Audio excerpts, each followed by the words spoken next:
Hello സുഹൃത്ത്, നമസ്കാരം. ഇന്ന് ഏപ്രിൽ 19, ഏറ്റവും ലേറ്റസ്റ്റ് ആയിട്ടുള്ള കറണ്ട് അഫേഴ്സുമായി ജെഡിസ് കറണ്ട് അഫേഴ്സ്. ലേറ്റസ്റ്റ് ആയിട്ടുള്ള കാര്യങ്ങൾ അറിയുന്തോറും ഉണ്ടാകുന്ന ഒരു കോൺഫിഡൻസ് ഉണ്ട്, ഒരു ആത്മവിശ്വാസമുണ്ട്. അത് വർദ്ധിപ്പിക്കണമെങ്കിൽ നമ്മൾ സമയം കണ്ടെത്തിയേ പറ്റൂ. ഇന്നലെ ഗുഡ് ഫ്രൈഡേ ആയിരുന്നു. ഇന്നലെ കറണ്ട് അഫേഴ്സ് ഉണ്ടായിരുന്നില്ല.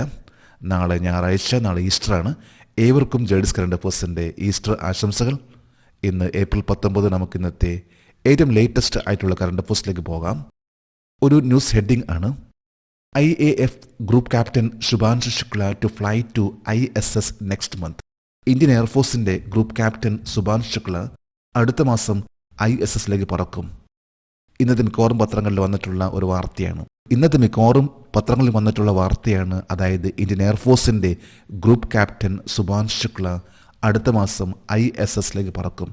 എന്താണ് ISS? നമുക്കറിയാമല്ലേ, ISS എന്ന് പറഞ്ഞാൽ ഇന്റർനാഷണൽ സ്പേസ് സ്റ്റേഷൻ.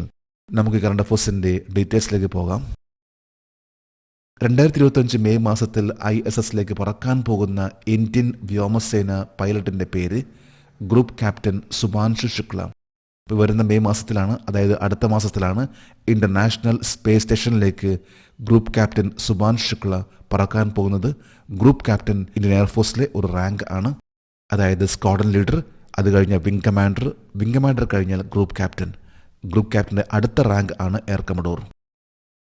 ഏത് ദൗത്യത്തിന്റെ കീഴിലാണ് group captain Shubhanshu Shukla 2025 May മാസത്തിൽ അന്താരാഷ്ട്ര ബഹിരാകാശ നിലയത്തിലേക്ക് പറക്കുന്നത്? Axiom 4 mission. ഈ ഒരു മിഷന്റെ കീഴിലാണ് group captain Shubhanshu Shukla international space സ്റ്റേഷനിലേക്ക് മെയ് മാസത്തിൽ പറക്കാൻ പോകുന്നത്. Axiom 4 mission. രാകേഷ് ശർമ്മയ്ക്ക് ശേഷം ബഹിരാകാശത്തെത്തുന്ന രണ്ടാമത്തെ ഇന്ത്യൻ ബഹിരാകാശ യാത്രികൻ ആരായിരിക്കും? Shubhanshu Shukla, the second astronaut. ഇത് രാകേഷ് ശർമ്മയ്ക്ക് ശേഷം ശുഭാൻഷു ശുക്ലയാണ്. രാകേഷ് ശർമ്മ ഏതാണ്ട് 40 വർഷം മുമ്പായിരുന്നു റഷ്യയുടെ സഹായത്തോടുകൂടി സ്പേസ് യാത്ര നടത്തിയിട്ടുള്ളത്. എന്നാൽ ഇപ്പോൾ സെക്കൻഡ് പേഴ്സൺ ആണ് ശുഭാൻഷു ശുക്ല. എന്നാൽ സ്പേസ് ടൂറിസ്റ്റ് ആയിട്ട് ബന്ധപ്പെട്ടാണെങ്കിൽ ഗോപിചന്ദ് തോട്ടക്കുറിയായിരുന്നു ദ ഫസ്റ്റ് സ്പേസ് ടൂറിസ്റ്റ്, ഒരു സിവിലിയൻ ഈ ഒരു യാത്ര ചെയ്തിട്ടുള്ളത്. ISSലേക്ക് സ്പേസ് എക്സ് ഡ്രാഗൺ പൈലറ്റ് ചെയ്യുന്ന ആദ്യത്തെ ഇന്ത്യൻ ബഹിരാകാശ യാത്രികൻ ആരായിരിക്കും? Shubhanshu Shukla. Space X dragon എന്ന് പറയുന്ന ആ ഒരു പേടകത്തെ പൈലറ്റ് ചെയ്യാൻ പോകുന്ന ആദ്യത്തെ ഇന്ത്യൻ ആയിരിക്കുള്ളൂ ഗ്രൂപ്പ് ക്യാപ്റ്റൻ ശുഭാൻഷു ശുക്ല. അടുത്തൊരു ന്യൂസ് ഹെഡിംഗ് ആണ്: India showcases digital innovation at GITEX Africa 2025. GITEX Africa 2025 India digital നവീകരണങ്ങൾ പ്രദർശിപ്പിക്കുന്നു. ആഫ്രിക്കയിൽ നടക്കുന്ന വലിയൊരു സ്റ്റാർട്ടപ്പ് ഷോ ആണ് ജിറ്റെക്സ് ആഫ്രിക്ക 2025. ഇതുമായി ബന്ധപ്പെട്ട കറണ്ട് അഫേഴ്സ് ആണ്. നമുക്ക് ഈ കറണ്ട് അഫേഴ്സിന്റെ ഡീറ്റെയിൽസിലേക്ക് പോകാം. ആഫ്രിക്കയിലെ ഏറ്റവും വലിയ ടെക് സ്റ്റാർട്ടപ്പ് ഷോ ആയ ജിറ്റെക്സ് ആഫ്രിക്ക 2025 ഏത് രാജ്യത്താണ് നടക്കുന്നത്? മൊറോക്കോയിലാണ്. ആഫ്രിക്കയിലെ ഏറ്റവും വലിയൊരു ടെക് ഷോ ആണ് നടന്നുകൊണ്ടിരിക്കുന്നത് മൊറോക്കോയിൽ. ഈ ഒരു ടെക് ഷോന്റെ പേരാണ് ജിറ്റെക്സ് ആഫ്രിക്ക 2025. മൊറോക്കോ എന്ന രാജ്യത്താണ് ഈ ഒരു മേള നടന്നുകൊണ്ടിരിക്കുന്നത്. മൊറോക്കോ നോർത്ത് ആഫ്രിക്കൻ കൺട്രിയാണ്. ഈ രാജ്യത്തിന്റെ ക്യാപിറ്റൽ ആണ് റബാത്ത്. കറൻസി മൊറോക്കോ ദിർഹം. ഏതാണ്ട് 3.77 കോടി ജനങ്ങളാണ് മൊറോക്കോ എന്ന രാജ്യത്ത് താമസിക്കുന്നത്. ഒഫീഷ്യൽ ലാംഗ്വേജ് ആണ് അറബിക്. മൊറോക്കോയിലാണ് ഇപ്പോൾ നടന്നുകൊണ്ടിരിക്കുന്ന ജിറ്റെക്സ്. ഇതിൽ ഇന്ത്യയുടെ പ്രസൻസ് ഉണ്ട്. ജിറ്റെക്സ് ആഫ്രിക്ക 2025 ഇന്ത്യയിൽ നിന്ന് ആരാണ് പ്രതിനിധീകരിച്ചത്?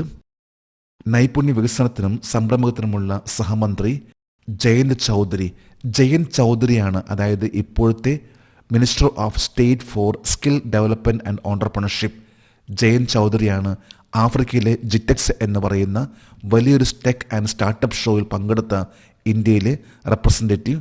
മൊറോക്കോ എന്ന രാജ്യത്താണ് ഈ ഒരു ജിറ്റെക്സ് എന്ന് പറയുന്ന ഈ ഒരു ടെക് ഷോ നടന്നിട്ടുള്ളത്. മൊറോക്കോ എന്ന രാജ്യം, ഇതിൻ്റെ ക്യാപിറ്റൽ ആണ് റബാത്ത്. അടുത്തൊരു ന്യൂസ് ഹെഡിംഗ് ആണ്: Bhagavad Gita and Natyashastra added to UNESCO memory of world register. ഭഗവത്ഗീതയും നാട്യശാസ്ത്രവും യുനെസ്കോയുടെ ലോക മെമ്മറി രജിസ്റ്ററിൽ ചേർത്തു. 2025 ഏറ്റവും ലേറ്റസ്റ്റ് ആയിട്ടുള്ള വാർത്തയാണ്. അതായത് ഭഗവത്ഗീത, നാട്യശാസ്ത്ര ഇവ യുനെസ്കോന്റെ memory of the world register ചേർത്ത കാര്യം. നമുക്ക് ഈ കറണ്ട് അഫേഴ്സിന്റെ ഡീറ്റെയിൽസിലേക്ക് പോകാം.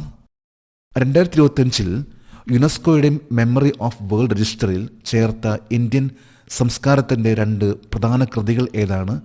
ഭഗവത്ഗീതയും ഭരത് മുനിയുടെ നാട്യശാസ്ത്രവും. നമുക്കറിയാം ഭഗവത്ഗീത എന്താണെന്ന്. അതേപോലെ തന്നെ മറ്റൊരു പ്രധാനപ്പെട്ട കൃതിയായിട്ടുള്ള ഭരത് മുനിയുടെ നാട്യശാസ്ത്ര എന്നീ രണ്ട് കൃതികളാണ് 2025 യുനെസ്കോയുടെ മെമ്മറി ഓഫ് ദി വേൾഡ് രജിസ്റ്ററിൽ ചേർത്തിട്ടുള്ള രണ്ട് കൃതികൾ. 2025 ഏപ്രിൽ 17 യുനെസ്കോയുടെ ലോക മെമ്മറി രജിസ്റ്ററിൽ എത്ര പുതിയ ഡോക്യുമെന്ററി പൈതൃക ശേഖരങ്ങൾ ചേർത്തു? 74 പുതിയ കളക്ഷൻ. ഈ കഴിഞ്ഞ ഏപ്രിൽ 17, അതായത് 2 ദിവസം മുമ്പാണ് 74 പുതിയ കളക്ഷൻസ് ആണ് യുനെസ്കോയുടെ മെമ്മറി ഓഫ് ദി വേൾഡ് രജിസ്റ്ററിൽ ചേർത്തിട്ടുള്ളത്.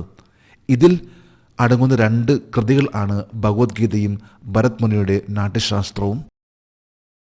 യുനെസ്കോയുടെ ലോക മെമ്മറി രജിസ്റ്ററിൽ ഭഗവത്ഗീതയും നാട്യശാസ്ത്രവും ഏത് അവസരത്തിലാണ് രേഖപ്പെടുത്തിയത്?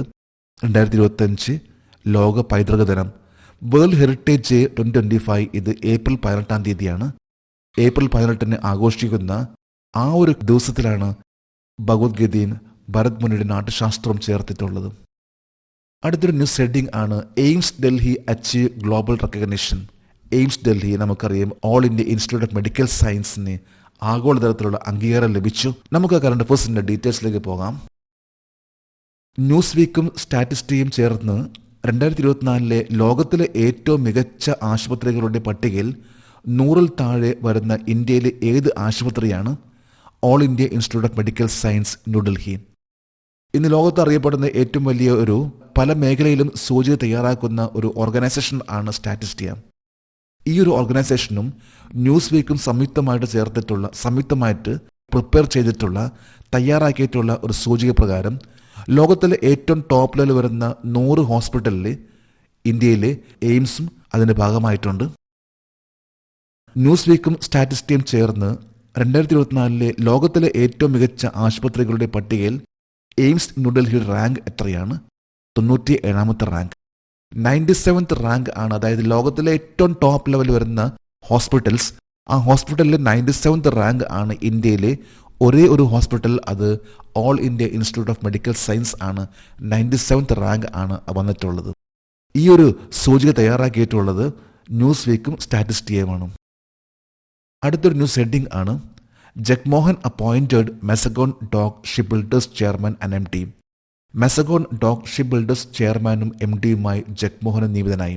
Mazagon dock ship builders limited ഇതെവിടെയാണ്? ഏറ്റവും ടോപ്പ് ലെവൽ അപ്പോയിൻമെന്റ് ആയിട്ടുള്ള ചെയർമാനും MDയുമായിട്ടുള്ള ആ ഒരു സ്ഥാനത്തേക്ക് വന്നിട്ടുള്ള ജഗ്മോഹൻ. നമുക്ക് കറണ്ട് അഫയേഴ്സിന്റെ ഡീറ്റെയിൽസിലേക്ക് പോകാം. മെസഗോൺ ഡോക്ക് ഷിപ്പ് ബിൽഡേഴ്സ് ലിമിറ്റഡിന്റെ ചെയർമാനും മാനേജിംഗ് ഡയറക്ടറുമായി നിയമിതനായ മുൻ നാവിക ക്യാപ്റ്റന്റെ പേര് captain Jagmohan. Mazagon dock ship builders limited ഇത് മുംബൈയിലെ അതുപോലെ തന്നെ ഇന്ത്യയിലെ ഏറ്റവും പ്രശസ്തമായിട്ടുള്ള ഒരു ഷിപ്പ് ബിൽഡിംഗ് കമ്പനിയാണ്. ഈ കമ്പനിയിലെ ഏറ്റവും ടോപ്പ് ലെവൽ വരുന്ന പോസ്റ്റ് ആയിട്ടുള്ള ചെയർമാനും മാനേജിംഗ് ഡയറക്ടറും ആ ഒരു സ്ഥാനത്തേക്ക് എത്തിയിട്ടുള്ള വ്യക്തിയാണ് മുൻ നേവി ക്യാപ്റ്റൻ ആയിട്ടുള്ള captain Jagmohan. Mazagon dock ship builders ലിമിറ്റഡിന്റെ ചെയർമാനും മാനേജിംഗ് ഡയറക്ടറുമായ ക്യാപ്റ്റൻ ജഗ്മോഹനെ ആരാണ് നിയമിച്ചത്? Appointment committee of the cabinet, മന്ത്രിസഭയുടെ നിയമന സമിതി. ഇന്ന് മിക്കവാറുമെല്ലാം ടോപ്പ് ലെവൽ വരുന്ന അപ്പോയിന്റ്മെന്റ്സ് അത് നടത്തുന്ന ഒരു ഓർഗനൈസേഷൻ ആണ് appointment committee of the cabinet. Appointment committee of cabinet ആണ് ക്യാപ്റ്റൻ ജഗ്മോഹനെ മെസഗോൺ ഡോക്ക് ഷിപ്പ് ബിൽഡേഴ്സ് ലിമിറ്റഡിന്റെ ചെയർമാനും MDയുമായിട്ട് നിയമിച്ചിട്ടുള്ളത്. മെസഗോൺ ഡോക്ക് ഷിപ്പ് ബിൽഡേഴ്സ് ലിമിറ്റഡിന്റെ CMD ആയ ക്യാപ്റ്റൻ ജഗ്മോഹനെ നിയമിക്കുന്നതിനുള്ള ഉത്തരവ് നൽകുന്നത് ഏത് മന്ത്രാലയമാണ്? Ministry of personnel. അതായത് ഈ ഒരു വ്യക്തിയെ അപ്പോയിന്റ് ചെയ്തിട്ടുള്ളത് appointment committee of the cabinet ആണെങ്കിലും ഇതിനുള്ള ഓർഡർ നൽകിയിട്ടുള്ളത് മിനിസ്ട്രി ഓഫ് പേഴ്സണൽ ആണ്. പേഴ്സണൽ മന്ത്രാലയമാണ് ഈ ഒരു ഓർഡർ നൽകിയിട്ടുള്ളത് ക്യാപ്റ്റൻ ജഗ്മോഹനെ ഈ ഒരു അപ്പോയിന്റ്മെന്റിലേക്ക്. Mazagon dock ship builders limited ഏത് വർഷത്തിലാണ് സ്ഥാപിതമായത്? 1934. 1934 ആരംഭിച്ചിട്ടുള്ള ഒരു ഷിപ്പ് ബിൽഡിംഗ് കമ്പനിയാണ് Mazagon dock ship builders limited. എന്നാൽ അത് ഗവൺമെന്റ് ഓഫ് ഇന്ത്യയുടെ ഭാഗമാവുന്നത് 1960 ഇന്നറിയപ്പെടുന്ന ഏറ്റവും പഴക്കം ചെന്നിട്ടുള്ള ഒരു ഷിപ്പിംഗ് കമ്പനി എന്ന് പറയുമ്പോൾ അത് വിശാഖപട്ടണത്തുള്ള ഹിന്ദുസ്ഥാൻ ഷിപ്പ് ബിൽഡേഴ്സ് ലിമിറ്റഡ് ആണ്. ഒരു ന്യൂസ് ഹെഡിംഗ് ആണ് Nishchay Bag silver in shot put at Asia under eighteen athletic championship. Asian under eighteen athletic ചാമ്പ്യൻഷിപ്പിൽ ഷോട്ട് പുട്ടിൽ നിശ്ചയ് വെള്ളി നേടി. ഏഷ്യൻ അണ്ടർ 18 അത്ലറ്റിക് ചാമ്പ്യൻഷിപ്പ് നടന്നുകൊണ്ടിരിക്കുകയാണ്. ഇതിലാണ് ഇന്ത്യയിലെ താരമായിട്ടുള്ള നിശ്ചയ് ഷോട്ട് പുട്ടിൽ സിൽവർ മെഡൽ കരസ്ഥമാക്കിയിട്ടുള്ളത്. എത്രയാണ് നിശ്ചയുടെ ഏറ്റവും ലേറ്റസ്റ്റ് ആയിട്ടുള്ള ദൂരം? നമുക്ക് കറണ്ട് അഫയേഴ്സിൻ്റെ ഡീറ്റെയിൽസിലേക്ക് പോകാം. സൗദി അറേബ്യയിലെ ദമാമിൽ നടന്ന ഏഷ്യൻ അണ്ടർ 18 അത്ലറ്റിക് ചാമ്പ്യൻഷിപ്പിൽ ഷോട്ട് പുട്ടിൽ വെള്ളി മെഡൽ നേടിയ ഇന്ത്യയിൽ നിന്നുള്ള ആൾ ആരാണ്? നിശ്ചയ് 19.59 മീറ്റർ. നിശ്ചയുടെ ഏറ്റവും ബെസ്റ്റ് പെർഫോമൻസ് ആണ് ഇപ്പോൾ വന്നിട്ടുള്ള 19.59 മീറ്ററിൽ. അത് സൗദി അറേബ്യയിലെ ദമാമിൽ നടന്നിട്ടുള്ള ഏഷ്യൻ അണ്ടർ 18 അത്ലറ്റിക് ചാമ്പ്യൻഷിപ്പിലാണ്. ഈ ഒരു മത്സരത്തിലാണ് നിശ്ചയ്ക്ക് സിൽവർ നേടിയിട്ടുള്ളത്.